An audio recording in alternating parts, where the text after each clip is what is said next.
Today is Juneteenth. On this day, 158 years ago, enslaved people in Texas were notified they had been freed more than 2 years prior. The announcement came on June 19, 1865 in Galveston.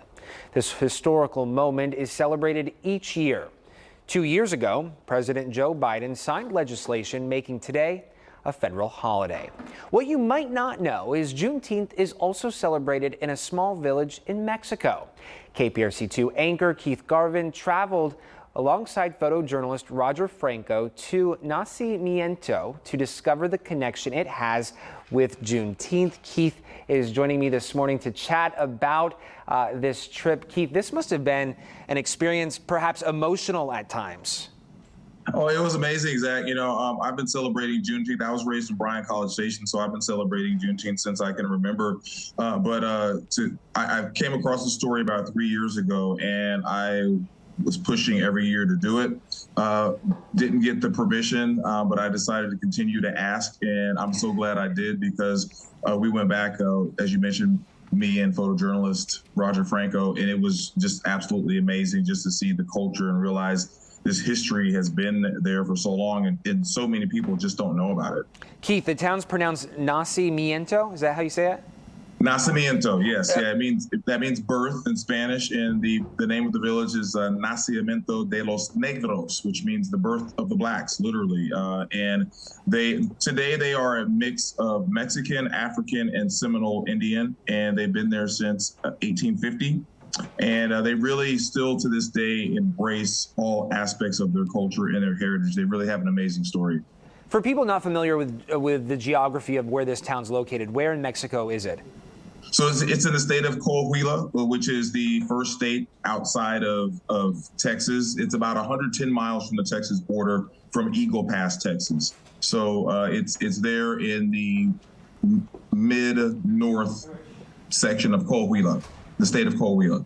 You embedded with the people there. You went there on a mission to learn about the connection they have with Juneteenth. What is one thing that sticks out the most?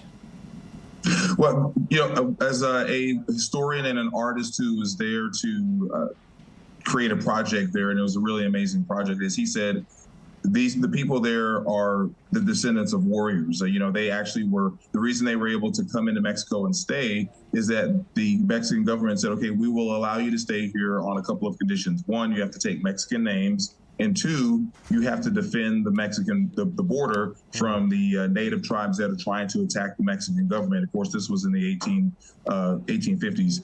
And they did that, and they earned their land. They said, if you do those two things, we'll give you 70,000 acres of land. We will give you cattle. We will give you equipment. We will give you money, and the land will be yours. They successfully defended that border, and they were given their land. The government of Mexico came through on their promise. No, that's remarkable. I know your special airs tonight. What are you hoping people take away when they watch? Just the amazing character, but also the amazing culture of the people of this town, of this village. And they really have been recognized for the work that they actually did. They did get the land, but they have kind of been forgotten. And the culture is just really, really remarkable. And, I think there's most people I talked to, we did the story. And one of the reasons we did it was because most people say, well, wait a minute, they're celebrating Juneteenth in Mexico. Why? And I think you'll see in the stories, you'll find out exactly why. Yeah, that heart, that pulse. I'm so excited to watch. Keith, thank you so much. And thank you so much for waking up early and joining us this morning on the morning news. We appreciate it. My pleasure. My pleasure to be here, for sure. Thank you very much, sir.